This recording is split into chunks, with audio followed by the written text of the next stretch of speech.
नमस्कार। एचपीआरसी के upcoming exams के लिए हमने अलग से एक नई सीरीज चलाई है जिसको हमने अभ्यास एचपीआरसी करके नाम दिया है। इस सीरीज का ये 55 नंबर पार्ट है। इससे पहले 54 पार्ट हम डिस्कस कर चुके हैं और इस सीरीज में जितने भी क्वेश्चन डिस्कस किए जाते हैं वो as per official syllabus discuss किए जाते हैं। हर एक क्वेश्चन को डिटेल से भी डिस्कस करते हैं ताकि आने वाले एग्जाम्स में आपको हेल्प मिल सके। जिसने H1 से लेकर H55 तक अभी तक रेगुलरली जो है वो फॉलो किया है उनके रिजल्ट बड़े ही पॉजिटिव रहे हैं। ये आप खुद ही एनालाइज कर पाएंगे जब H1 से आप देखना स्टार्ट करेंगे H55 तक, और ऑनलाइन पेपरों को जो हिमाचल के और भी बाकी एग्जाम होते हैं उनको एनालाइज करेंगे तो आपको रिजल्ट बड़े ही पॉजिटिव देखने को जो है वो मिलेंगे। अभी हम क्वेश्चन नंबर 1 से डिस्कशन को स्टार्ट करते हैं। बोलते हैं which specific article of constitution allows the state to make special provision for women and children overriding the general rule of non discrimination. तो बोलते हैं कि संविधान का कौन सा विशिष्ट अनुच्छेद राज्य को गैर भेदभाव के सामान्य नियम को ओवरराइड करते हुए महिलाओं और बच्चों को विशेष प्रावधान करने की अनुमति जो है वो देता है। अब देखिए, जब फंडामेंटल राइट आपने पढ़े हैं तो वहां पर पढ़ा है कि आर्टिकल नंबर 14, आर्टिकल नंबर 15, 16, 17, 18 ऐसे 32 तक जो है वो सारे फंडामेंटल राइट आते हैं। डिस्क्रिमिनेशन वाला आर्टिकल जब भी पढ़ा होगा तो आर्टिकल नंबर 15 जो है वो आपने पढ़ा होगा, परंतु आर्टिकल नंबर 15 में भी क्लाउज जो है वो आते हैं। ठीक है जी, आर्टिकल नंबर 15 में अलग अलग क्लाउज आते हैं, जैसे कि यहाँ पर आर्टिकल नंबर 15(1) दिया गया है, 15(3) दिया गया है। अगर हम बात करें आर्टिकल नंबर 15 की स्टार्टिंग से कि 15(1) किसकी बात करता है, 15(2) किसकी बात करता है, 3 किसकी बात करता है, तो आपको जानकर अच्छा लगेगा कि 15(a) में तो प्रोविजन ऑफ डिस्क्रिमिनेशन की ही बात की गई है। डिस्क्रिमिनेशन मतलब भेदभाव। भेदभाव को जो है वो निषेध कहा गया है कि राज्य केवल धर्म, जाति, नस्ल, लिंग या जन्म के आधार पर जो है नागरिकों के साथ भेदभाव नहीं कर सकता। फिर आर्टिकल नंबर 15(2) आता है। 15(2) इनके 15 का क्लाउज दूसरा आता है। इसमें बोलते हैं कि सार्वजनिक स्थानों तक पहुंच, सार्वजनिक स्थानों तक किसी भी नागरिक को जो है वो दुकानों, सार्वजनिक रेस्टोरेंट, होटल या फिर और भी कुएं, तालाब हैं, स्नान घाट हैं, यहाँ तक जो है वो सबकी जो इसको यहाँ से किसी को भी वंचित नहीं किया जा सकता, सबकी पहुंच यहाँ तक होनी चाहिए। 15(3) में बात करते हैं कि जो महिलाएं हैं, बच्चे हैं, उनको विशेष प्रावधान दिया जाए। राज्य को जो है वो चाहिए कि महिलाओं और बच्चों के लिए विशेष और सकारात्मक जो है वो कानूनी नीतियां और कानूनी अधिकार जो है वो दे। तो ये आर्टिकल नंबर 15(3) है जो इसकी बात जो है वो करता है। आर्टिकल नंबर 15(3) के बाद 15(4) भी आता है। 15(4) में बोलते हैं पिछड़े वर्ग की उन्नति, कि पिछड़े वर्ग की उन्नति होनी चाहिए। 15(5) में आता है, 15 का क्लाउज नंबर 5 में आता है शैक्षणिक संस्थानों में आरक्षण। यहाँ पर कहा गया है कि जो अनुसूचित जातियां हैं, पिछड़े वर्ग हैं, जनजातियां हैं, उनको शैक्षणिक संस्थानों में प्रवेश में आरक्षण जो है वो मिलना चाहिए। और आर्टिकल नंबर 16 में बोलते हैं EWS यानी कि इकोनॉमिक वीकर सेक्शन का संरक्षण। ठीक है जी, ये बात जो है वो आर्टिकल नंबर 15 में की गई है।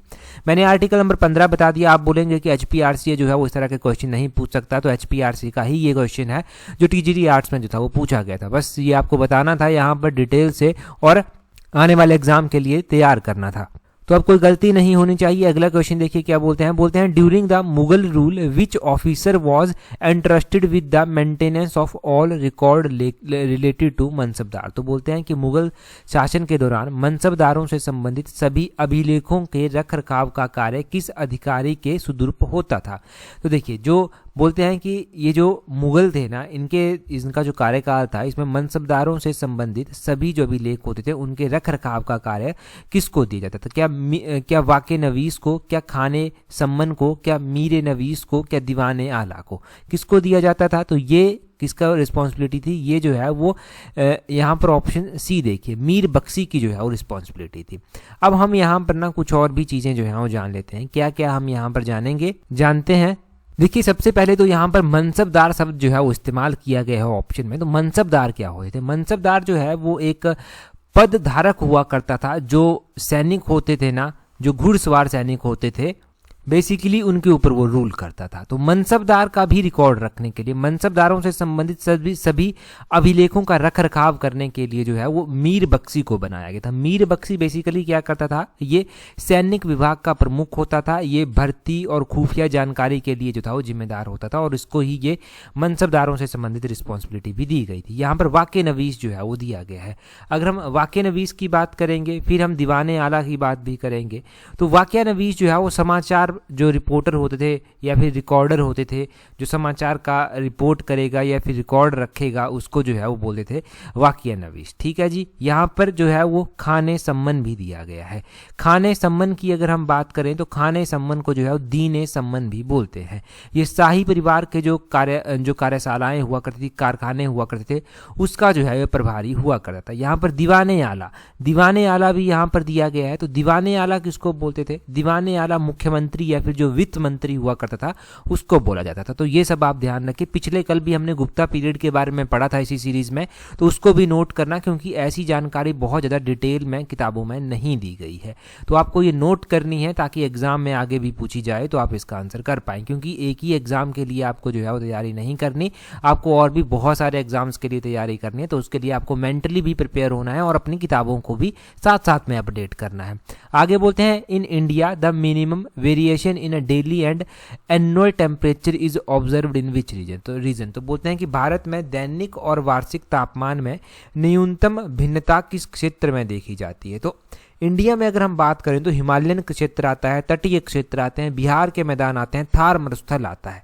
इनमें से अगर आप देखेंगे कि जो दिन का और पूरे साल का तापमान है उसका एवरेज जो है वो उसमें किस क्षेत्र में जो है वो भिन्नता देखी जाती है? जो तटीय क्षेत्र है वहां पर देखी जाती है।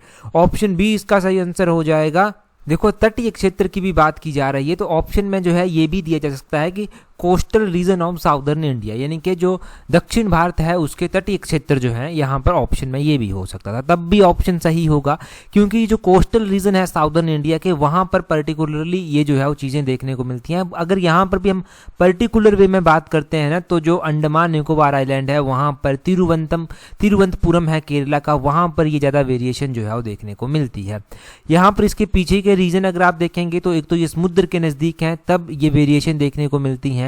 और इक्वेटर यहाँ पर बात करते हैं तो साउथ इंडिया जो है वो ट्रॉपिकल जोन में जो है वो आती है और इक्वेटर के नज़दीक आती है, तब ये हो जाता है। और हाई ह्यूमिडिटी एंड जो क्लाउड कवरेज है यहाँ की, उसके कारण जो है ये हो जाता है। ठीक है जी। तो मैंने ये बता दिया आपको कि बेसिकली ये तटीय क्षेत्रों में ही क्यों होता है। बेसिकली जो समुद्र के कारण है वही एक मेन रीजन है सबसे पहला। तो अगला क्वेश्चन देखिए क्या बोलते हैं यहाँ पर, which part of brain control involuntary function such as breathing. तो बोलते हैं ये ब्रेन के बारे में हमने पहले भी पढ़ा है और ये क्वेश्चन टीजीटी आर्ट्स में पूछा गया था। अगर आप ये सोच रहे हैं ना कि टीजीटी में ऐसे क्वेश्चन नहीं पूछे जा सकते साइंस के टफ, तो भूल जाइए, क्योंकि मैंने इससे पहले भी बड़ा फोर्स देके इसी सीरीज में 2-3 बार ये क्वेश्चन करवाया है। बोलते हैं मस्तिष्क का कौन सा भाग जो सांस लेने की जैसी अनैच्छिक क्रियाएं होती हैं, बोलते हैं उसको जो है वो कंट्रोल करता है। तो ये जो मेडुला ऑब्लांगेटा होता है ना, ये कंट्रोल जो है वो करता है। कौन सा? मेडुला पार्ट जो ब्रेन का है बेसिकली, वो जो है वो कंट्रोल करता है। और अगर हम ब्रेन के बारे में बात कर ही रहे हैं तो ब्रेन के अलग अलग पार्ट हैं और उन सब का जो है वो अपना अपना काम है। कोई पार्ट जो है वो आपको किसी चीज़ के बारे में बताता है, कोई किसी चीज़ के बारे में। ये आपको पूरी जानकारी मैं देता हूँ। जैसे कि आप सोचते हैं, आप जो है वो कोई डिसीजन लेते हैं, मेमोरी एबिलिटी आपकी है, किसी चीज़ को याद रखने का एक्सपीरियंस आपका है, स्किल वर्क का आप जो करते हैं, तो ये जो है वो सारा का सारा जो है वो सेरिब्रम ब्रेन जो है वो कंट्रोल करता है। CEREBRUM, cerebrum brain. आप ध्यान रखना, सेरिब्लम के साथ इसको कंफ्यूज मत करना। ऑप्शन में सेरिब्लम लिखा गया है। सेरिब्रम क्या करता है? जो ये बेसिकली मस्कुलर जो आपके जो आप कहेंगे कि कोऑर्डिनेशन है उनको बनाए रखता है, मेंटेन पॉस्चर को मेंटेन करता है, और जो आपकी बॉडी है उसका इक्विलिब्रियम ये बनाए रखता है। तो ये सारी चीज़ें जो है वो सेरिब्लम के द्वारा जो है वो की जाती हैं। ये जो मॉड्यूला ऑब्लांगेटा है, इसका काम आपको पता चल गया। ब्रीथिंग हो गया, ब्लड प्रेशर को कंट्रोल करना हो गया, रेस्पिरेटरी सेंटर यहाँ पर होता है, उसको कंट्रोल ये करता है। ठीक है जी। रेगुलेट जो हार्ट बीट है हमारी, उसको ये रेगुलेट करता है। आपकी जो वॉमिटिंग वगैरह का पता चलता है वो आपको तभी पता चल पाता है ब्रेन के, इसी ब्रेन के कारण। तो ये भी ध्यान रखें। अब एक जो है वो हाइपोथैलेमस ब्रेन भी जो है वो होता है। हाइपोथैलेमस जो ब्रेन होता है वो बॉडी के जो टेम्परेचर है रेगुलेट करता है उसको। ये जो है वो आपके जो इमोशंस हैं उनको भी कंट्रोल करता है, जैसे किसी के साथ प्यार हो जाना, किसी पर गुस्सा आ जाना, किसी के प्रति दया आपको किसी के ऊपर दया आपको आ जाती है। वो सारी चीज़ें जो है ये हाइपोथैलेमस ब्रेन जो है वो करता है। ठीक है जी। तो ये आपको पता चल गया। बाकी ब्रेन का एक कंट्रोल पार्ट होता है जो लाफिंग, वीपिंग, इन सब चीज़ों को जो है वो कंट्रोल जो है वो करता है। तो ये आपने ब्रेन के बारे में महत्वपूर्ण बातें याद रखनी है। अगला क्वेश्चन देखिए क्या बोलते हैं, यहाँ पर बोलते हैं the release of energy from ATP occurs due to breaking of which phosphate linkage. तो बोलते हैं कि एटीपी से ऊर्जा की रिहाई किस फॉस्फेट लिंकेज के टूटने के कारण होती है। तो ये भी टीजीटी में पूछा गया था, ये आप एग्जैक्टली याद रखिए। ये मैंने डिस्कस ही इसलिए किया है क्योंकि ये कॉपी पेस्ट किया जा सकता है अगले एग्जाम में। तो इसका आंसर हो जाएगा टर्मिनल फॉस्फेट ग्रुप। तो बोलते हैं एटीपी से ऊर्जा की रिहाई किस फॉस्फेट लिंकेज के टूटने के कारण होती है। तो वो जो है वो टर्मिनल फॉस्फेट ग्रुप के टूटने के कारण जो है वो होती है। यहाँ से इतना ही, ये कॉपी पेस्टेड ही आपको ध्यान रखना है। अगला क्वेश्चन हम देखें उससे पहले देखिए, अगर आप तैयारी कर रहे हैं जेबीटी एग्जाम के लिए, आप तैयारी कर रहे हैं एचपीआरसी के अपकमिंग पटवारी एग्जाम के लिए, तो आप टाइमली कॉम्प्रिहेंसिव टेस्ट सीरीज के साथ जुड़ सकते हैं, जिसका लिंक नीचे डिस्क्रिप्शन बॉक्स कमेंट बॉक्स में जो है वो दिया गया है। साथ में ही अगर आप तैयारी जूनियर ऑफिस असिस्टेंट के लिए कर रहे हैं तो जूनियर ऑफिस असिस्टेंट की टेस्ट सीरीज भी हमने स्टार्ट कर दी है, जिसका लिंक नीचे डिस्क्रिप्शन बॉक्स कमेंट बॉक्स में है। फर्स्ट के हमने 250 एस्पिरेंट्स के लिए इसमें डिस्काउंट रखा है, तो लिमिटेड सीटें हैं, अब जल्दी से ज्वाइन जो है वो कर सकते हैं। ठीक है जी। अगला क्वेश्चन देखिए, बोलते हैं the de Broglie wavelength associated with a stone having velocity 1 metre per second and mass 100 gram is. तो बोलते हैं कि 1 मीटर पर सेकंड वेग और 100 ग्राम द्रव्यमान वाले पत्थर से जुड़े डी ब्रॉगली तरंग धैर्य जो है वो कितनी होगी। तो मतलब डी ब्रॉगली वेवलेंथ आपको बतानी है उस स्टोन की जिसकी वेलोसिटी 1 मीटर पर सेकंड और मास जो है वो 100 ग्राम है। तो ये आप ध्यान रखना, ये जो है वो 1.63 मल्टीप्लाइड 10⁻³ मीटर जो है वो आ जाएगा। ऑप्शन इसका बी सही आंसर है, और ये भी टीजीटी में ही पूछा गया था और टीजीटी आर्ट्स में ही पूछा गया था, तो ये भी याद करना पड़ेगा। और ये भी कॉपी पेस्टेड ही क्वेश्चन है, 6.63 मल्टीप्लाई बाय 10⁻³ मीटर। अगर कॉपी पेस्ट हुआ तो सीधा जो है ये नंबर देकर जो है वो आपको जाएगा। और यहाँ पर अगला क्वेश्चन देखें, हाँ यहाँ पर मैं कुछ और ऐड कर देता हूँ ज़रूर, कि हो सकता है लिंक कर कुछ बन जाए, तो इसकी इक्वेशन आपसे या फिर फॉर्मूला इसका आपसे पूछा जा सकता है। तो लैम्डा आपको बनाना है =H/mv। लैम्डा जो है वो डिनोट करता है डी ब्रॉगली वेवलेंथ को, और H प्लैंक कांस्टेंट को बिलोंग करता है, और m मास हो गया, v वेलोसिटी जो है वो हो गया। और प्लैंक कांस्टेंट की वैल्यू भी पूछी जा सकती है। देखो प्लैंक कांस्टेंट की जो वैल्यू होती है वो क्या होती है, ये आपने नोट करनी है, 6.626 मल्टीप्लाई 10⁻³ जूल सेकेंड। तो ये जो है वो प्लैंक्स कांस्टेंट की वैल्यू जो है वो होती है, और डी ब्रॉगली फॉर्मूला भी आपको पता चल गया, यहाँ से पक्का क्वेश्चन बन सकता है। अगला क्वेश्चन देखिए, यहाँ पर बोलते हैं which Italian leader played a major diplomatic role in Italian unification. तो बोलते हैं कि कौन से इटली के नेता थे जिन्होंने इटली के एकीकरण में एक प्रमुख राजनयिक भूमिका जो था वो निभाई थी।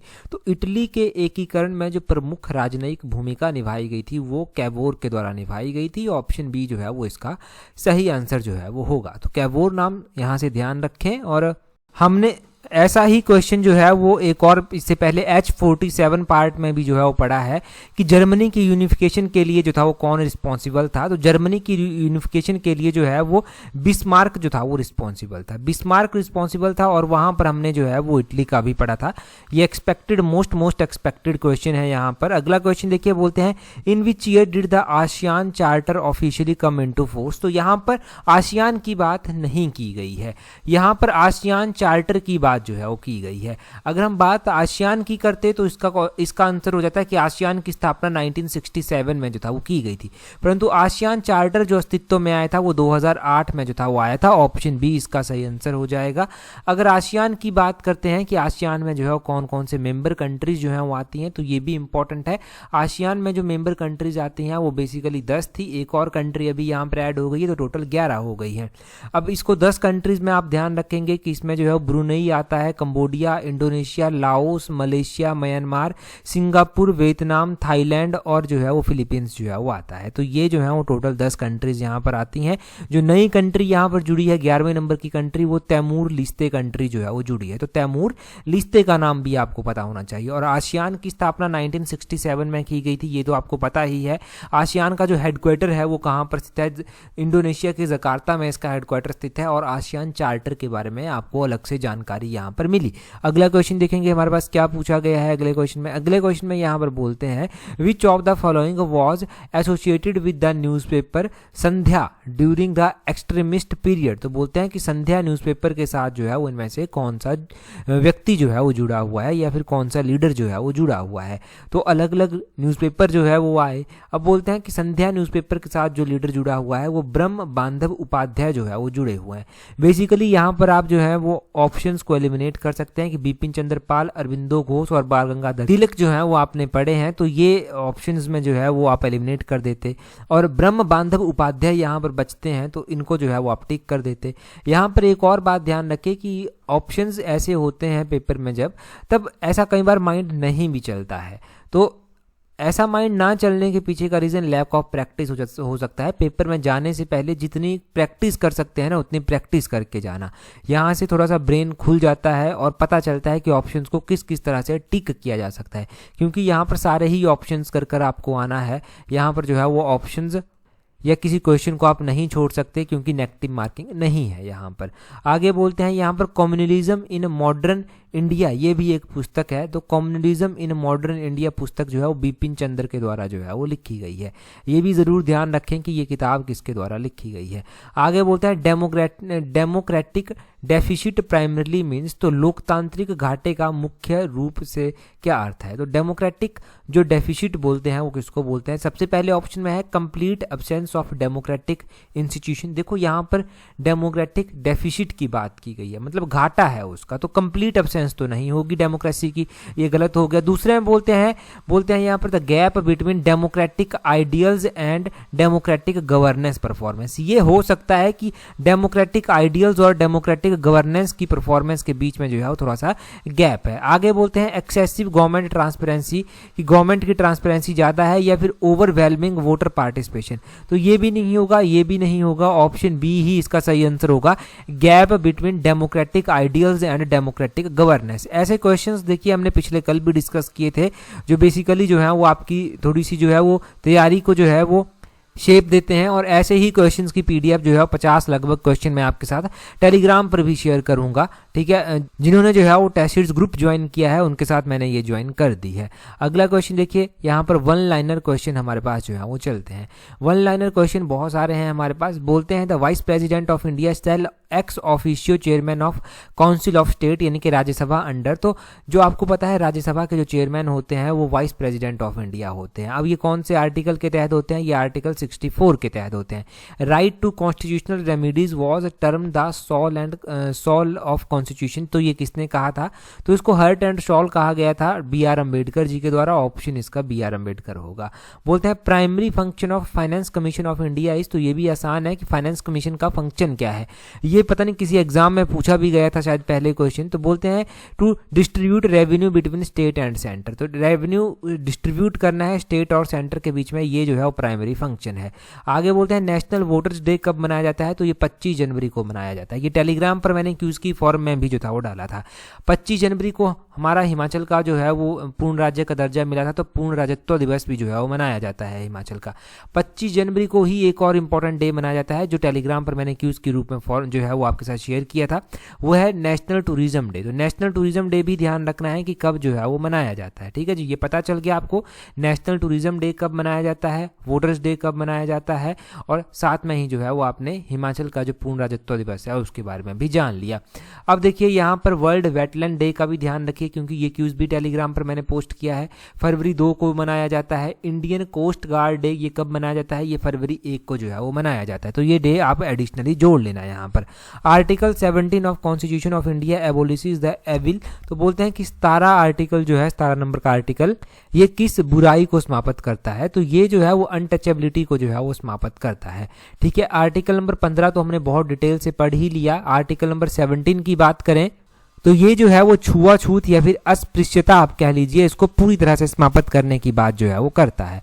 आगे बोलते हैं which schedule of constitution of India deals with the distribution of power between union and state under the union state and concurrent list. तो बोलते हैं ये यूनियन स्टेट और कंकरेंट लिस्ट कौन से शेड्यूल में आती हैं, 7वें शेड्यूल में जो है वो आती हैं। अच्छा, लैंग्वेजेस कौन से शेड्यूल में आती है वो आप कमेंट कर बताइए, और कितनी लैंग्वेजेस इस शेड्यूल में है वो भी बताइए, साथ में ही रिवीजन आपका भी होगा। आगे बोलते हैं who have been placed on 4th rank on the table of rank and precedence of the persons of India. तो बोलते हैं कि भारत के वीरता क्रम में चौथे स्थान पर जो है वो किसे रखा गया है, तो चौथे स्थान पर जो है वो governor of state with their respective state जो है वो आ जाते हैं।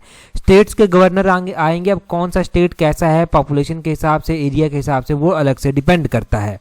सबसे पहले नंबर पर आपने ध्यान रखना है प्रेसिडेंट आते हैं, दूसरे नंबर पर जो है वो वाइस प्रेसिडेंट, तीसरे नंबर पर प्राइम मिनिस्टर, चौथे नंबर पर किसी स्टेट के गवर्नर जो है वो आ जाते हैं।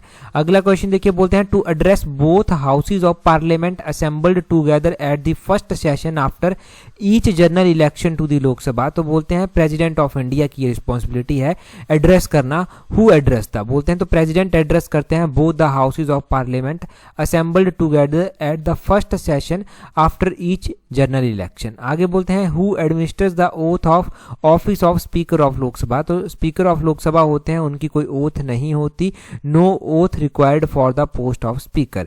आगे यहाँ पर क्या बोला गया है हिस्ट्री के बाद, हिस्ट्री के कुछ एंशियंट हिस्ट्री के क्वेश्चन भी हैं। बोलते हैं which Indian leader was associated with मूक नायक एंड बहिष्कृत भारत न्यूज़पेपर। तो मूक नायक और बहिष्कृत भारत न्यूज़पेपर जो है वो B.R. अम्बेडकर के हैं, और ये बहुत बार एग्जाम में पूछा गया है, हर बार अलग अलग फॉर्म में पूछते हैं, तो यहाँ पर कंफ्यूजन होता है। आगे बोलते हैं which Indian leader was the founder of Bombay Chronicle paper before independence. तो जो बॉम्बे क्रॉनिकल पेपर था उसको जो है वो फिरोज शाह मेहता जो था वो चलाते थे। आगे बोलते हैं यहाँ पर which two Indian leaders founded the Indian National Association and Indian National Conference before the emergence of Indian National Congress. तो बोलते हैं भारतीय राष्ट्रीय कांग्रेस के उदय से पहले किन दो भारतीय नेताओं ने इंडियन नेशनल एसोसिएशन और इंडियन नेशनल कॉन्फ्रेंस की स्थापना की थी। तो ये आनंद मोहन बोस और सुरेंद्र नाथ बनर्जी के द्वारा जो था वो की गई थी। अच्छा, यहाँ पर ये भी ध्यान रखें, यहाँ पर इंडियन नेशनल कॉन्फ्रेंस की बात की गई है, तो इसकी स्थापना कब की गई थी? इसकी स्थापना जो था वो 1883 में की गई थी। यहाँ पर लिखा भी गया है before the emergence of Indian National Congress. तो इंडियन नेशनल कांग्रेस से पहले की गई थी 1883 में, ये नोट करना। आगे बोलते हैं who was the British governor general in India at the time of foundation of the Indian National Congress in 1885। तो 1885 में भारतीय राष्ट्रीय कांग्रेस की स्थापना के समय भारत के ब्रिटिश गवर्नर जनरल कौन थे? तो वो लॉर्ड डफरिन थे। आगे बोलते हैं which Indian leader played a key role in the foundation of the Punjab National Bank. तो लाला लाजपत राय जी ने जो है वो अहम रोल जो था वो निभाया था पंजाब नेशनल बैंक की स्थापना में। Who was the author of Mahavibhasha Shastra. तो महाविभाषा शास्त्र के लेखक जो है वो कौन है? अब बोलते हैं इसके लेखक जो है वो वसुमित्र हैं। ये बौद्धों के त्रिपिटक पर एक टिप्पणी है महाविभाषा शास्त्र, इसके लेखक जो है वो वसुमित्र हैं। Which Maurya ruler was known as Amitrochates. तो अमित्रोचैट्स या फिर अमित्रघात भी इनको बोलते थे, ये जो है वो बिंदुसार को जो है वो जाना जाता था। आगे बोलते हैं मगधा रूलर अजात शत्रु वाज आल्सो नोन एज। तो ये कुणिक जो है वो मगध शासक जो अजात शत्रु थे, इनको कुणिक नाम से भी जो था वो जाना जाता था। आगे बोलते हैं विच Mughal prince was the author of the book the Sakinat ul Auliya. तो सकीनत उल औलिया पुस्तक के लेखक जो था वो कौन थे? तो प्रिंस दारास्कोह जो था वो थे। दारास्कोह के बारे में भी हमने कल जाना था पिछले कल। टॉम्ब ऑफ अकबर कहाँ पर है? ये आगरा सिकंदरा में जो है वो स्थित है, वैसे सिकंदरा में। आगे बोलते हैं यहाँ पर Chachnama present a detail historical description of. तो चचनामा में जो है वो सिंध क्षेत्र की डिस्क्रिप्शन जो है वो दी गई है। आगे बोलते हैं who was founder of Lodi dynasty. तो बहलोल लोधी ने की थी इसकी स्थापना। Who led the British forces in battle of Buxar in 1764। तो बैटल ऑफ बक्सर 1764 में हुई और ब्रिटिश फोर्सेस को मेजर मुनरो के द्वारा लीड यहाँ पर जो था वो किया गया था। इकोनॉमी के क्वेश्चन है। आगे बोलते हैं नरसिम्हा कमेटी थी recommended to make banking structure in India off. तो नर्सिंग कमेटी ने बोलते हैं बैंकिंग संरचना को कितने स्तरीय बनाने की सिफारिश की थी? तो 4 स्तरीय बनाने की सिफारिश जो था वो की थी। आगे बोलते हैं a share buy back instituted by company has no effect on. बोलते हैं कंपनी द्वारा शेयरों की पुनर्खरीद यानी कि बाई बैक का किस पर कोई प्रभाव नहीं पड़ता? तो नेट प्रॉफिट मार्जिन पर कोई प्रभाव नहीं पड़ता। Disinvestment commission in India was established. तो ये 1996 में जो था वो एस्टेब्लाइज हुआ था। Ethylene is hormone found in. तो इथाइलिन हार्मोन कहाँ पर पाया जाता है, ये गैसियस कैसे पाया जाता है, तो ये गैसियस रूप में जो है वो पाया जाता है। Blood group A B is called universal receptor, यानी कि कोई भी इसको ले सकता है ए बी ब्लड ग्रुप को, तो वैसे ही बोलते हैं because it does not contain only, तो ये जो है वो एंटीबॉडीज जो है वो नहीं कंटेन करता, इसलिए इसको ले लेते हैं। आगे बोलते हैं which blood group is universal donor because it does not contain any antigen, तो ये ब्लड ग्रुप ओ है जो यूनिवर्सल डोनर आता है। यूनिवर्सल डोनर इसलिए है क्योंकि ये एंटीजन जो है वो नहीं कंटेन करता। आगे बोलते हैं peptone and peptide are example of, तो ये डिराइव्ड प्रोटीन के एग्जाम्पल हैं। Which vitamin are soluble in water, तो विटामिन बी और सी जो है वो वाटर सॉल्यूबल विटामिन जो है वो आते हैं। विच part of body affected by trachoma disease, तो शरीर का कौन सा हिस्सा ट्रैकोमा रोग से जो है वो प्रभावित होता है, तो शरीर का जो है वो यहाँ पर लिख लीजिए आईज पार्ट जो है ना, आईज पार्ट जो है वो ट्रैकोमा डिजीज से जो है वो अफेक्ट होता है, आंखें मतलब आपकी।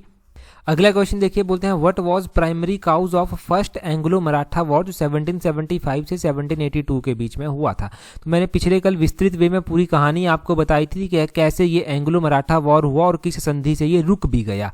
ठीक है जी, जो अभी आप कमेंट कर कर वो बताएंगे। बाकी टेलीग्राम पर अगर आपने हमें ज्वाइन नहीं किया है, टेलीग्राम पर ज्वाइन करने के लिए अपने टेलीग्राम से @allexam31 सर्च कर लेना, आपको हमारा टेलीग्राम चैनल जो है वो मिल जाएगा। आज की इस वीडियो में इतना ही है, दैट्स ऑल फॉर टुडे।